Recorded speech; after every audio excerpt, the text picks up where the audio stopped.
Hello, very good morning everyone and welcome back to RS only. So आज जो है हम लोग बात करने वाले हैं उन बच्चों के लिए जिनकी मैथ्स कमजोर है मेरी तरह ही। मेरी मैथ्स बहुत कमजोर थी, मुझे मैथ्स से बहुत डर लगता था। टिल 10th मैंने मैथ्स को रो के जो है वो ढोया है, बट फिर भी मेरे मैथ्स में अच्छे मार्क्स आ गए थे एट द एंड। तो फिर मेरे को मैथ्स थोड़ी सी अच्छी लगने लग गई थी। बट नेवरदलेस अभी भी मैं like I am maths feared child, जहाँ पर यहाँ पर बहुत सारे बच्चे होंगे जिनका जो है कभी साइंस बैकग्राउंड नहीं रहा है, मैथ्स बैकग्राउंड नहीं रहा है, टेक्निकल बैकग्राउंड नहीं रहा है। और ऐसे बहुत सारे बच्चे हैं जो हमारे इन पर्टिकुलर एग्जाम्स के अंदर भी बैठते हैं। तो उन बच्चों के लिए today I am here with a solution. तो आप लोगों ने अगर देखा होगा तो हमारा आरपीएससी का जो आरएस एग्जाम होता है उसके अंदर on an average, just a second, yeah, on an average 19 से 22 क्वेश्चंस, 19 to 22 क्वेश्चंस जो है अगर आप देखोगे तो वो आपके किससे आते हैं? It comes from your aptitude. और इसके अंदर अगर आप देखोगे तो इन 19 से 22 क्वेश्चंस के अंदर से 12 to 14 क्वेश्चंस जो हैं वो आपके कौन से होते हैं? 12 से 14 क्वेश्चंस आपके कौन से होते हैं? बहुत इजी वाले होते हैं, जो कि किसके होते हैं? आपके लॉजिकल रीजनिंग के होते हैं। किसके होते हैं बच्चों? लॉजिकल रीजनिंग के होते हैं, राइट? सो इन 12 से 14 क्वेश्चंस को कोई भी नॉन मैथ बैकग्राउंड वाला बच्चा भी इजीली कर सकता है। And that is that is my bet to you. अगर आपको एक बार वो चीज समझ में आ गई लॉजिकल रीजनिंग वाली, तो फिर आपको मैथ्स के अंदर ज्यादा घबराने की बिल्कुल भी जरूरत नहीं पड़ेगी। ठीक है, नाउ अब ये 12 से 14 क्वेश्चंस हो गए। 7 से 9 क्वेश्चंस आपके किसके आते हैं? बेसिक न्यूमरेसी के।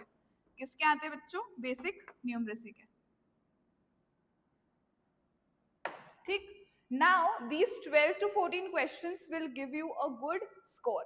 अब इन 12 to 14 क्वेश्चंस के अंदर सबसे पहले आपका, आप देखो क्या आते हैं? कोडिंग और डी कोडिंग के क्वेश्चंस, जो कि बहुत इजी हो सकते हैं। इसके लिए क्या करना है आपको? जैसे आपका एग्जाम स्टार्ट होता है, आप 1 to 26 नंबर के क्या डाल लो? ABCD अल्फाबेट्स डाल लो, ठीक है? So that coding D coding becomes easy for you.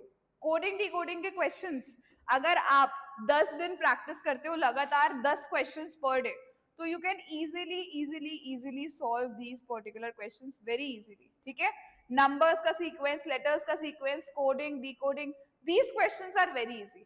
ठीक है, उसके बाद में लॉजिकल रीजनिंग के अदर क्वेश्चंस होते हैं आपके डायरेक्शंस वाले। डायरेक्शंस के अंदर माइंड मैप बनाना सीखो। ठीक है, फॉर एग्जाम्पल अगर वो बोल रहा है that person F, he is travelling from his place to north 5 kilometre, ठीक है, then from this particular place he is taking his left. तो अब यहां से ये लेफ्ट इधर लेगा, ठीक है, यहां से ये लेफ्ट किधर लेगा? इधर लेगा। And from here he is taking his right.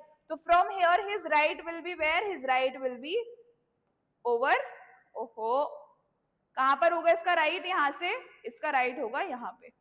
ठीक है, तो इस तरीके से जो भी डायरेक्शन वाले क्वेश्चंस होते हैं, मैप वाले क्वेश्चंस होते हैं, उनको विजुअलाइज करके उनकी मैपिंग करना आप लोगों को सीखना है। समझ में आ गई इतनी सी बात? डायरेक्शन का सेंस होना चाहिए आपको एंड ये मैपिंग का आपको सेंस होना चाहिए। उसके बाद में आपके आते हैं, बहुत इंपॉर्टेंट टॉपिक होता है एक, ब्लड रिलेशंस। अगेन यहां पर भी आपको मैपिंग आनी चाहिए। दिस इज योर पर्सन ए का भाई पर्सन बी, और इसकी बहन पर्सन सी, बी सी। तो इस तरीके से आप लोगों को जो ब्लड रिलेशंस के क्वेश्चंस हैं उनके अंदर भी उनका विजुअल रिप्रेजेंटेशन बनाना है, क्योंकि अगर आप सिर्फ उन वर्ड्स को पढ़ते जाओगे तो you will get confused. But जैसे जैसे आप क्वेश्चन पढ़ रहे हो वैसे वैसे अगर आप उसका विजुअल प्रेजेंटेशन बना रहे हो, ठीक है, so it becomes easy for you to understand and easy for you to decode the answer, that what exactly the answer will be। ठीक है, समझ में आ गई एवरीवन? इतनी सी बात समझ में आ गई? चलो नाउ नेक्स्ट टॉपिक जो होते हैं आपके, वो होते हैं आपके वेन डायग्राम्स।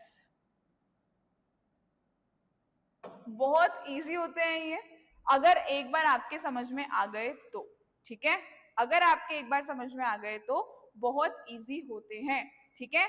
किस तरीके से रिलेशनशिप्स जो है आप डिसाइफर कर पा रहे हो।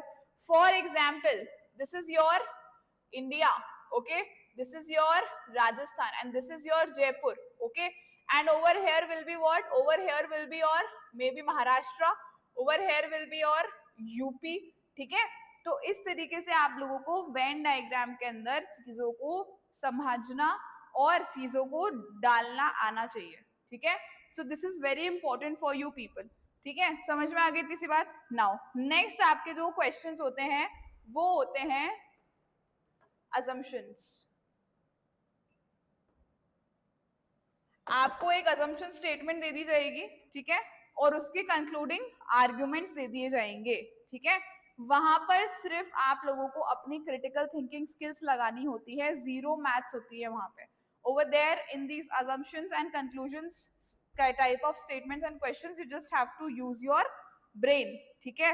देन आपके फिर देखो इन वाले जो क्वेश्चंस होते हैं ना, ठीक है, इन वाले जो क्वेश्चंस होते हैं, जो लॉजिकल रीजनिंग वाले क्वेश्चंस होते हैं, if you are practising these questions for like 30 days also, अगर सिर्फ 30 दिन आप 1 घंटा इन क्वेश्चंस की आप प्रैक्टिस कर रहे हो, तो आप ये 14 के 14 क्वेश्चंस अगर आते हैं तो आप 14 के 14 क्वेश्चंस जो है इजीली आंसर कर सकते हो। और बेसिक न्यूमरेसी के भी अगर आप if you practice for 1 month, ठीक है, प्रॉपर जो आपके जैसे कंपाउंड इंटरेस्ट का फॉर्मूला हो जाता है, ठीक है, वेरियस शेप्स के जो वॉल्यूम्स और इनका फॉर्मूला हो जाता है, अगर these things you learn and practice, तो यहाँ से आप काफी अच्छे मार्क्स फेच कर सकते हो, ठीक है। रिवर्स लर्निंग आपको यहाँ पर करनी पड़ेगी। जिन टॉपिक से आरपीएससी बार बार क्वेश्चन पूछता है, सिर्फ बेसिक न्यूमरेसी की बात कर रही हूँ मैं, बेसिक न्यूमरेसी के अंदर आप सिर्फ वो टॉपिक्स प्रिपेयर करके अगर चले जाते हो तो यहाँ से भी आप 3 से 4 क्वेश्चन टच कर सकते हो, ठीक है।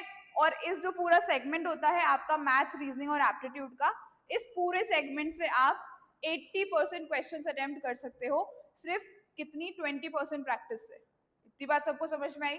Now this is the right way for non maths background students जो कि अपने इस पर्टिकुलर सेक्शन के अंदर अच्छे से मार्क्स स्कोर कर सकते हैं, ठीक है। आई होप सब लोगों को इतनी सी बात मेरी जो है वो समझ में आ गई होगी, and this one particular thing will be clear to you people, ठीक है।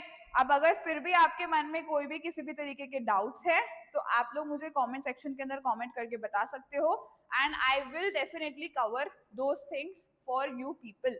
और अगर करंट अफेयर से रिलेटेड डाउट्स हैं तो करंट अफेयर्स की क्लासेस मैं रोज ले रही हूँ मॉर्निंग में सुबह 9:30 बजे। वहां पर जाकर आप लोग जो है वो क्लासेस को देख सकते हो, और आपका जो मेजर करंट अफेयर्स है वो उसके अंदर पूरा कवर हो जाएगा। That to complete in English medium with your content आपको उसका हमारे ऐप के ऊपर मिल जाएगा, and with proper explanation and with practice questions, okay.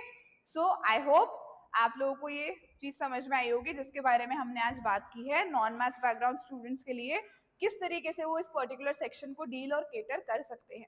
चलिए, तो आज के लिए बस इतना ही, हम लोग फिर से मिलेंगे tomorrow I will come up with some new lessons, and hopefully आप लोगों को ये बात समझ में आई होगी। तो thank you so much and all the very very best.